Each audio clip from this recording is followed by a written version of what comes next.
Baru, and of course today what we do on the program every Friday is to look at critical issues in the course of the week and in the dailies now. And of course we come here as journalists to do critical analysis and yes, to dissect the different sides, and as journalists, bring up a different talking point. And this morning, we'll be looking critically into some of the conversations in the course of the week. And of course, we have the federal government banning admission, transfer of students into SS3 nationwide. You have Dangote versus Farouk, power, regulation, and accountability, what that means. And yes, you have Malami Ngige face prosecution. You also have in the course of the week, police to resume nationwide tinted glass permit enforcement January 2. And finally, we'll be looking at the federal government confirming the release of Nigerian aircraft soldiers in Burkina Faso. I have one veteran in the house to do justice to these narratives, different part. Dara Adebimpe, thank you for joining us today on the program, as always. It is a pleasure to be here, and we thank God for another reason for the season for his coming that we are celebrating. I can see. I'm in the mood already. You're in the mood, yes. And yes, OGTV is in the mood already. Of course, we're starting with the education sector, what the federal government is talking about admission, and largely this is due to the issues of malpractices in different parts of the country. And of course, most of these allegations are just that when you take a child to SS3, it's more like getting that child to do, to have special centers in especially private schools. And what they are saying now is that for us to stop whatever it is that we assume, or whatever it is that investigation has revealed, that taking a student into registering in SS3 is going to stop henceforth due to these reasons. You can only join a different school because of different, of course people join different schools for different reasons, transfer of parents from where they're working, maybe in Abeokuta, and of course the father or the mother is being transferred to another state. So it means that the children would have to move. And that movement also distort, a lot of things as well. So now they are saying that this is not going to be possible any longer. How do you feel? Is this policy very good? And of course, is it implementable? There's no policy that is not implementable. It depends on the who and who and what are your goals, your objectives. Because when you have a policy and you are ready to stand by that policy, it's good to go. But the problem we have is that we always have policy somersault because of sentiments, because of selfish interest, because of political consideration many times. And then of course because of loss of values that you have. When I mention loss of value, you find out that most of these malpractices or the issue of poor educational standard that we seem to have today is traceable to poor parenting. Unlike in the past, when parents take the issue of their children, I'm not saying parents of today are not doing, but quite a number of parents, they take things for granted. Many times some are bothered about their businesses. They just want their kids to get off their neck and be able to do business, and that's why you see them taking their kids, to wherever it's possible for such a kid to give them what they want. And many times they want to take them to centers where they seem to be saying, yes, this is the center, you can make it special centers, with big money, with expo that is available for them to see. But you see, when you say no more transfer of students to SS3, maybe that would be stability, discipline, so to say. Because a child that is going to SS3, that is transferred from one school, if the school that is being transferred to, they are not likely to read more of his behavior. They are not likely to know much about his academic ability. And therefore, when at the end of the day, it could be a problem for such school.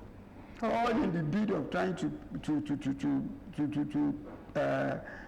meet or to please parents, they might want to admit them. But like I stated in the introduction, there are people that genuinely want their child to get into SS3, not because they want special centers. And I told you about the issue of transfers of parents from different states, from one state to another, and of course it makes that child, have distortion, especially in such a case.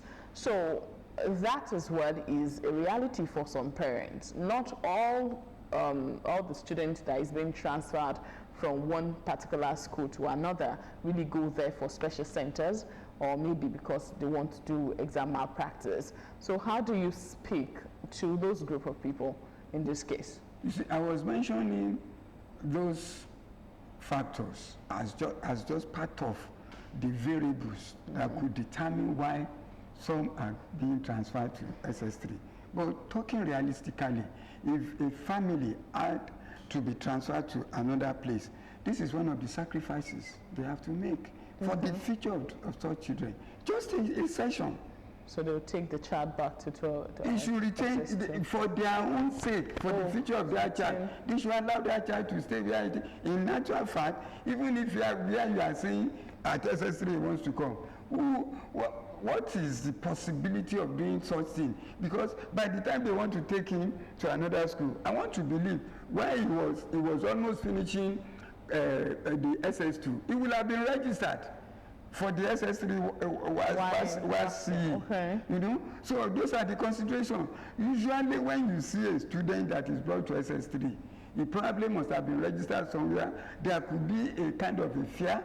There could be, because a parent wants to pamper his child. I want to be where he is so that I may see him. So you see in Ogun State, for instance, they introduced the LIN, learner's identity number, and of course this has been able to be used, just like the peculiarity you mentioned, how you track the progress of such a child when the child gets to SS3. Such digital platform where wherever the child is coming from. For instance, I have a niece that came into Abeokuta. She was in Ekpokia local government, a private school, but of course it's compulsory for all learners to have the LIN, and that translates to when she got to Abeokuta, she was looking for a school, and of course because of that LIN, they were able to track whether she actually was in SS1. And of course, the progress made, especially results, everything was able to be on that platform. That platform, like I read one time, like that other states are trying to come to Ogun State to emulate the digital platform that the education minister, the commissioner has actually put down for learners to be identified wherever they go. You can actually track them. Be that as it may, let's also look at the kind of campaigns that have been going on with respect to examination malpractices. We've seen a couple of times the policies and of course revelations as to the restrictions of JAM, for instance, and of course the WASI as well. And at the end of the day, you look at critically into it and say that why do we still have people going through the short corners to actually get their children to higher institution, of course, get the best result in secondary schools. Some said maybe the questions are too tough for their set, and some said no. If some people can actually pass the exams, it means that some students did not actually prepare well, or they were not taught well. The dynamics comes in at that stage. What do you see to this? Many times such a student is probably being helped, by parents, and out of love or care, or I don't want my child to be so labeled as a dullard.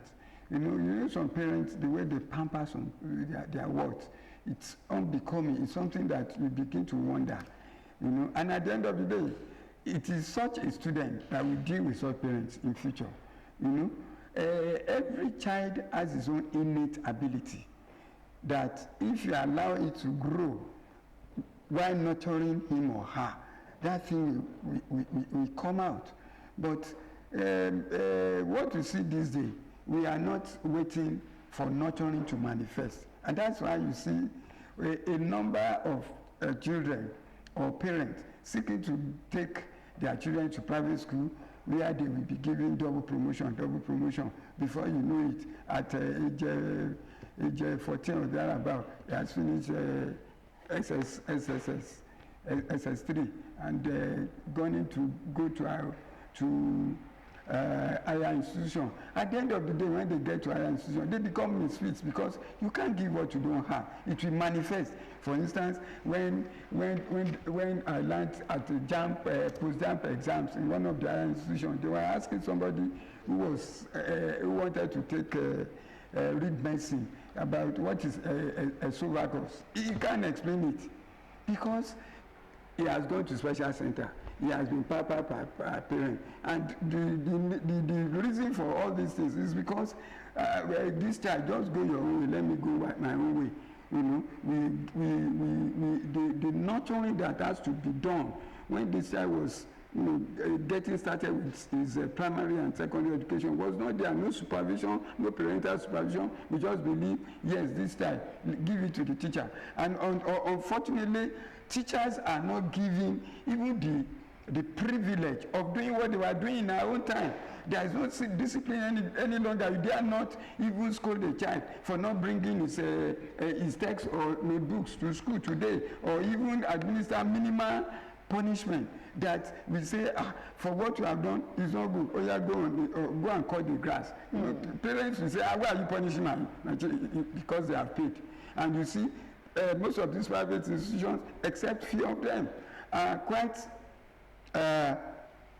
ensuring that they have quality. Because some students parents are paying heavy fees. They won't allow anyone to fail. And that's what we see even in some institutions today, higher institutions, so to say. Okay, that being said, we move very quickly to the Dangote Farouk saga in the course